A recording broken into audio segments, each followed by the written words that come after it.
Muy buenas noches, compañeros, doctores e invitados. El día de hoy el grupo 7 se complace de presentarles nuestro webinar sobre las hernias abdominales.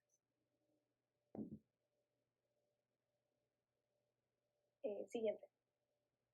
Bien, a manera de introducción podemos mencionar cómo el fenómeno de las hernias abdominales involucra un conocimiento de la anatomía humana a su nivel más fundamental, en este caso de la pared abdominal y las vísceras que se encuentran dentro.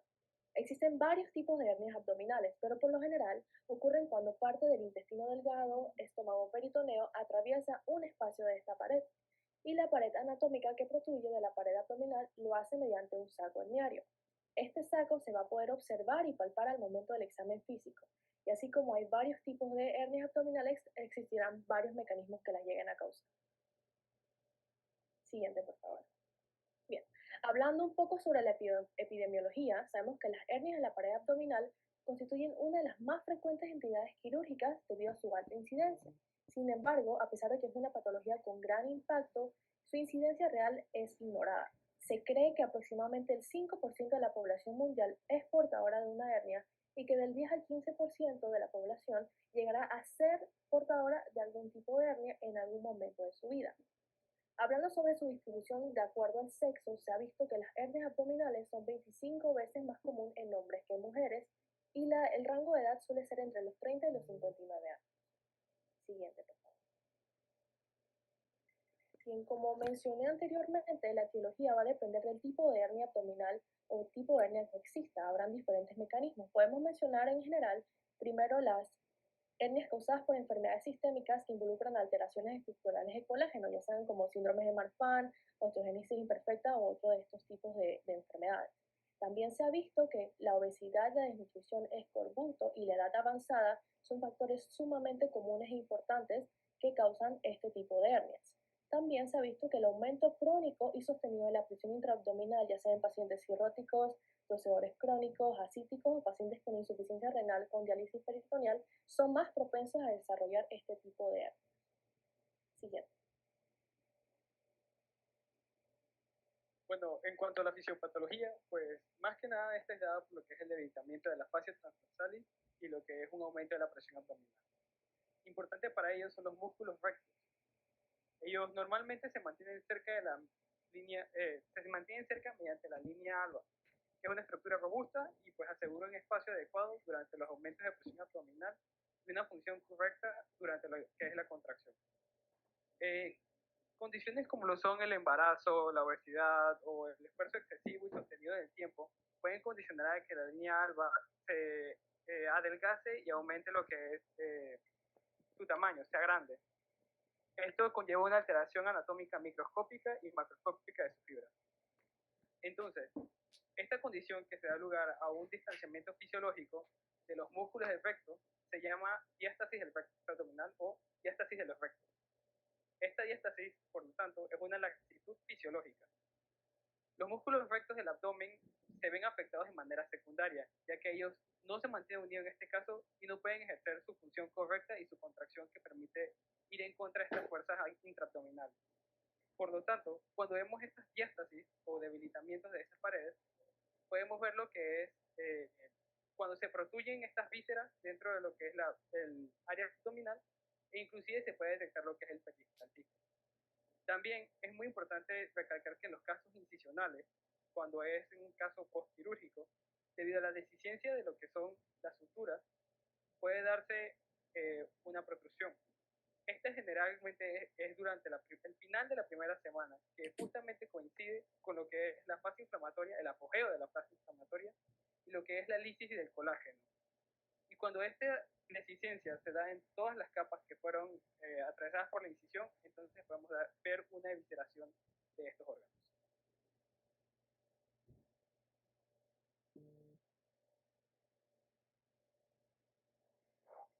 Seguimos con la clasificación de las hernias abdominales según su anatomía. Se pueden clasificar en hernias ventrales, hernias inguinales, hernias del flanco y hernias pélvicas.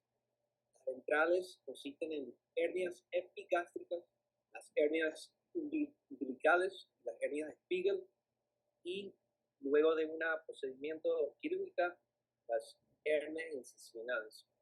Existen también las hernias inguinales, que más comúnmente se habla sobre, son las más comunes que se ven en la clínica, las hernias inguinal directas, hernias inguinal indirectas, y las no tan comunes de las hernias inguinales son las hernias supravesicales y las hernias crurales, que son las hernias femorales.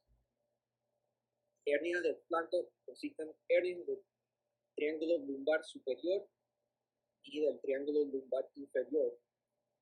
Y no muy común son las hernias pélvicas, que consisten en hernias del foramen obturador, las hernias perineales de la región perineal y las hernias ciáticas.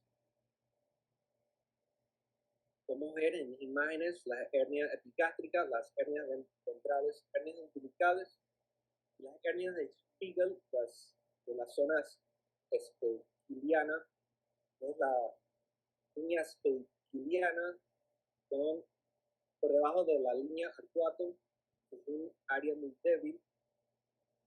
Siguiente. Okay, las hernias inguinales son las que más comúnmente se preguntan en un examen médico.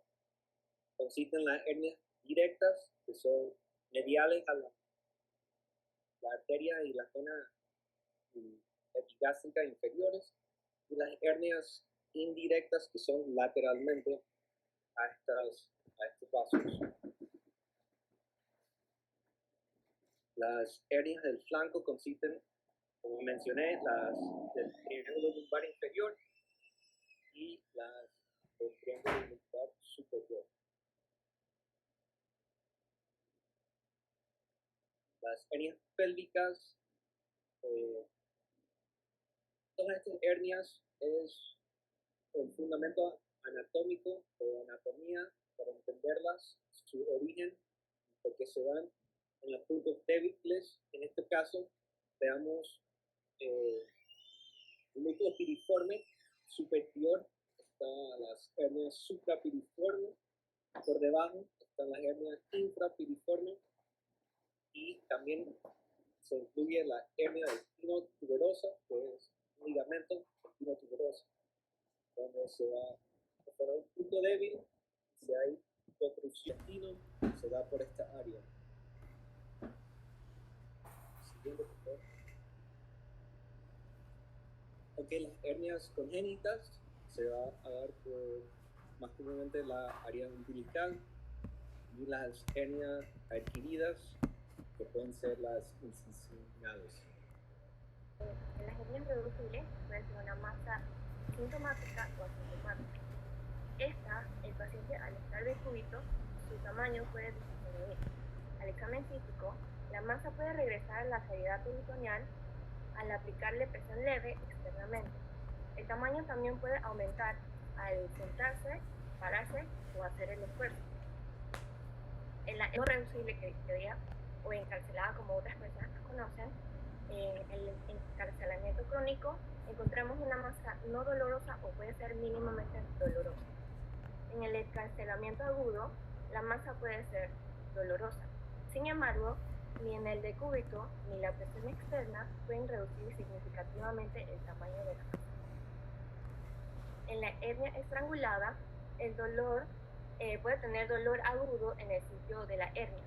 Y en el examen físico, al revisar al paciente, la hernia se encuentra sensible y no reducible. La piel suprayacente a esta puede estar edematosa, erimatosa y cálida. En algunos pacientes pueden tener síntomas de obstrucción intestinal si parte de este intestino se encuentra presente en el tracto herniario. Otros pacientes pueden presentar síntomas como fiebre y signos de sed. Continuaremos con lo que viene siendo el diagnóstico de una hernia. El diagnóstico de una hernia principalmente es clínico, por medio de la exploración física. También se pueden solicitar imagenologías, como viene siendo el ultrasonido, tomografías computarizadas abdominales, resonancias abdominales o radiografía abdominal. ¿Cuándo pediríamos un ultrasonido? Bueno, lo consideraríamos en niños y para hernias inguinales en adultos. Una tomografía computarizada abdominal. Esta va a tener mayor sensibilidad para lo que viene siendo la sospecha de una obstrucción o una estrangulación. Además, puede facilitar lo que viene siendo el planeamiento para la reparación de una hernia complicada. En la resonancia abdominal, esta va a ser más para lo que viene siendo descartar lo que viene siendo desórdenes musculoesqueléticos y alguna hernia que sea inguinal oculta. Radiografía abdominal puede ser utilizado para lo que viene siendo un descarte rápido de obstrucción o perforación. También se pueden solicitar laboratorios. Estos son indicados si se está sospechando de lo que viene siendo una hernia de estrangulación u obstrucción y parte de la preparación lo que viene siendo preoperatorio. Ok, en cuanto al tratamiento, el tratamiento definitivo de las hernias abdominales es tratamiento quirúrgico. Y esto tenemos lo que es la cirugía electiva y cirugía de la emergencia. Cuando hablamos de cirugía electiva, está indicado para todas las hernias sintomáticas y asintomáticas que están en riesgo de complicaciones. Y en la cirugía de la emergencia está indicado para cualquier hernia estrangulada u obstruida, con el objetivo de liberar el contenido de la hernia estrangulada, verificar la viabilidad del contenido y valorar sección intestinal o mentectomía y entre otros de ser necesarias. Siguiente. A la técnica cerrada hablamos de hernioplastia, y la diferencia entre la hernioplastia y la herniorrafia es la herniorrafia es cuando se realiza la reparación en una hernia con los tejidos de los pacientes y suturas, y mientras que la hernioplastia es cuando la reparación se realiza con una prótesis sintética o tejidos liofilizados o no periculados del propio paciente. Cuando hablamos de técnica abierta, la técnica más utilizada es la técnica de Liechtenstein, que es una reparación sin necesidad de tensión, que tiene como ventaja rápida, reproducible y puede ser bajo anestesia local. Y tiene como desventaja sensación extraño, pinzamiento o guía al nervio ilioinguinal. En este apartado de lo que queremos hablar es del tratamiento de aquellas hernias que, corresponden a la clasificación de las hernias incisionales y a las hernias umbilicales. En primer lugar, pues como ya nos han adelantado anteriormente, el tratamiento de las hernias es quirúrgico. Sin embargo, se puede también considerar en algunos casos el tratamiento o manejo médico en casos muy específicos. En este caso, a la hora de hablar de la hernia incisional, tenemos que hacer la aclaración de que se prefiere hacer una cirugía electiva, y en este caso la cirugía electiva de preferencia para la resolución de esta patología es la hernioplastía con malla. En el caso particular de las hernias umbilicales, tenemos que recordar que la mayoría de los casos de hernias umbilicales son hernias umbilicales congénitas. Estas hernias umbilicales tienen como característica el hecho de que se resuelven solas aproximadamente a los 2 años de edad. Por lo tanto, es un buen manejo darles un tratamiento conservador, un tratamiento meramente clínico hasta esperar la resolución. Hay algunas excepciones, sobre todo en el caso de aquellas hernias umbilicales que sobrepasan la medida de los 2.5 o 3 centímetros de diámetro. En esos casos, y sobre todo considerando también la edad del paciente, en dados casos en los que el paciente sobrepasa la edad promedio en la que estos resuelven solos, hablamos de los 2 años, pacientes con 3 años o más con una hernia umbilical de más de 2.5 o 3 centímetros son candidatos, por supuesto, a una hernioplastía también. Otro de las excepciones en las cuales se puede considerar un tratamiento quirúrgico para las hernias umbilicales es el caso de las incarceraciones. En esos casos, por supuesto, por el compromiso vascular, nosotros preferimos hacer una intervención de urgencia y hacer la debida resolución de la hernia umbilical. Ahora, hablemos de aquellas hernias umbilicales que son adquiridas. Estas, casi en su totalidad, son candidatas a una cirugía electiva, que en este caso, por supuesto, también se prefiere la hernioplastía con malla. Así que estos son algunas de las premisas que debemos tener presentes a la hora de abordar las hernias umbilicales y las hernias incisionales, debido pues a su prevalencia, que como ya adelantaron en un principio, siguen siendo una causa frecuente de hospitalización y de consulta. Como complicaciones lo que tenemos más comúnmente son las estrangulaciones, el encarcelamiento y las obstrucciones intestinales. Usualmente se dan más en las hernias crurales que en las inguinales. Podemos empezar con el encarcelamiento, que técnicamente se define como una hernia irreducible. Y para el diagnóstico se hace clínicamente. Al momento de tratar de reducir la hernia, se hace manualmente y si no reduce, ya se sabe que está encarcelada. Esto puede sugerir que el agujero herniario es muy pequeño y por eso no se puede reducir. Otra de las complicaciones sería la estrangulación. Esto sería la oclusión del suministro sanguíneo que causa que el asa herniada se isquemice como consecuencia. Esto suele pasar cuando la hernia que se obstruye, la hernia obstruye tanto la asa eferente como la aferente y eso crea una asa cerrada intestinal. ¿Cómo podemos ver esto? Los hallazgos que podemos ver en la imagenología podría ser como líquido en el saco herniario, engrosamiento de la pared intestinal, hemorragia, ingurgitación venosa, edema mesentérico y en casos más avanzados podría haber neumatosis. También está asociado a una alta mortalidad, lo que sería una necrosis intestinal o peritonitis. Ciertas herramientas predictivas que nos pueden indicar que estamos ante una asa estrangulada, clínicamente podríamos verlo ante datos de presencia de SIRS, que es síndrome de respuesta inflamatoria sistémica. También podemos ver a través de los hallazgos mencionados en CAT, que los mencioné arriba, y también niveles anormales de lactato, dímero D y CPK. Siguiente. Otra de las complicaciones que tenemos sería la obstrucción intestinal, que es la segunda causa más común de obstrucción del intestino delgado. En la mayoría de los casos se puede dar como consecuencia de un encarcelamiento o del estrangulamiento de la hernia. Siguiente. Como complicaciones quirúrgicas locales, son más comunes cuando se trata de hernias recidivantes. Podemos tener la formación de un seroma, que sería la secreción de un exudado a causa del trauma, ya puede ser por el bisturí, las tijeras, el cauterio, o cualquier cuerpo extraño que se deje en la piel. Usualmente sucede 4 o 5 días postoperatorio y el tratamiento de esto sería una punción y aspiración o un drenaje quirúrgico. Hay más riesgo de que se forme, cuando se trata de hernias recidivantes, como mencioné, y también en pacientes de edad avanzada que tienen un bajo gasto cardíaco. Para la prevención de esto, lo que hace el cirujano es colocar una malla en un plano de disección más profundo, o también lo que se puede hacer es colocar un drenaje aspirativo, pero esto se hace más comúnmente en hernias gigantes, con gran desprendimiento al momento de la disección. Siguiente.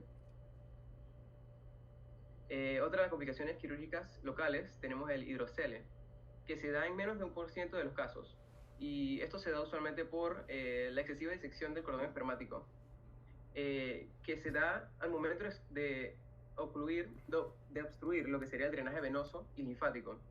Y esto da lugar a una acumulación de líquido, ya sea en el saco escrotal y en el canal inguinal. Como tratamiento de esto tenemos la aspiración simple con aguja, con jeringa, o también se puede dar una resolución espontánea en la mayoría de los casos. Existen otras complicaciones quirúrgicas que vienen siendo no tan frecuentes como las que mencionó al principio mi compañero, pero que también son importantes mantener en cuenta porque pueden darse en algunos casos. Empezando con la infección del sitio operatorio, que está más relacionado en realidad a las comorbilidades que presenta el paciente que al mismo riesgo del procedimiento quirúrgico. Pero igual es algo que se debe tomar en cuenta. Hay mayor tasa de infección en lo que viene siendo casos de hernias encarceradas, recidivadas, crurales, pacientes de edad avanzada, intervenciones prolongadas, infecciones previas en sitio de incisión de herniorrafía, infecciones cutáneas crónicas o una infección que ya esté presente.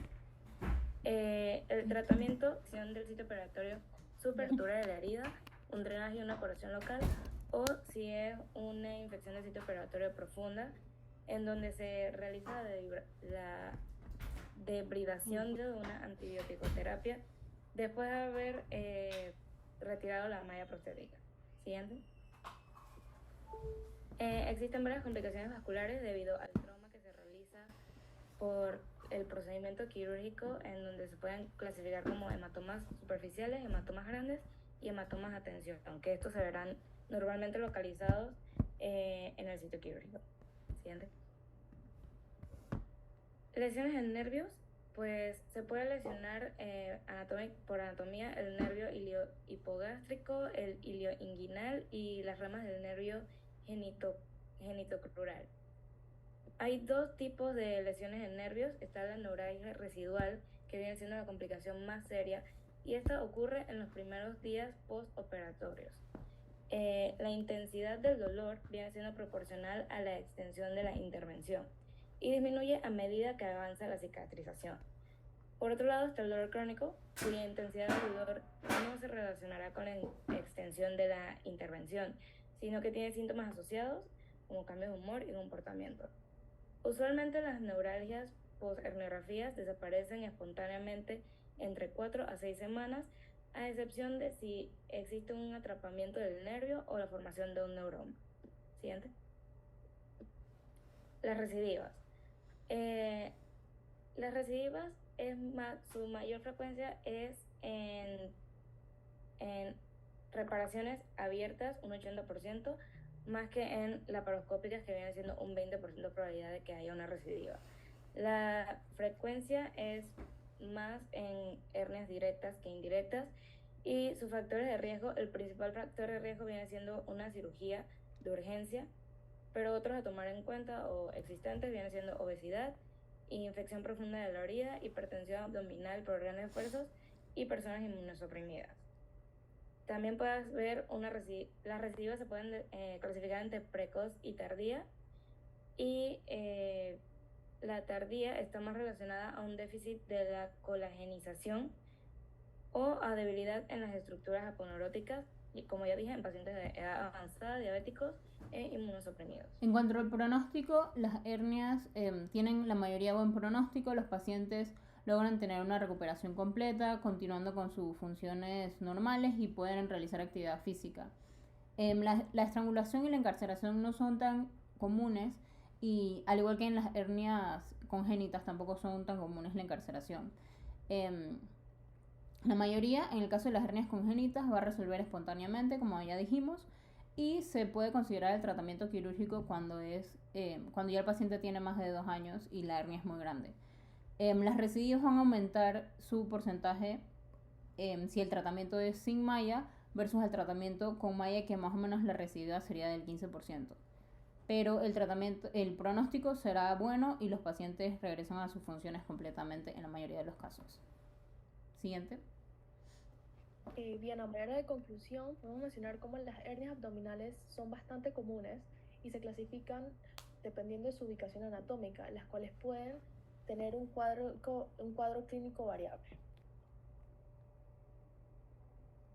Es importante recordar que el diagnóstico suele ser con historia clínica y a través del examen físico, pero también se pueden solicitar lo que viene siendo imágenes en caso de que la examinación sea difícil.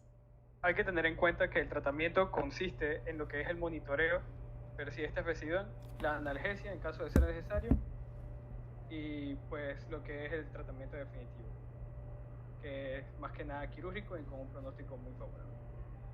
Dentro de las complicaciones se destaca mencionar la obstrucción intestinal. Sin embargo, estas tienen un pronóstico muy favorable en manos de un cirujano con experiencia.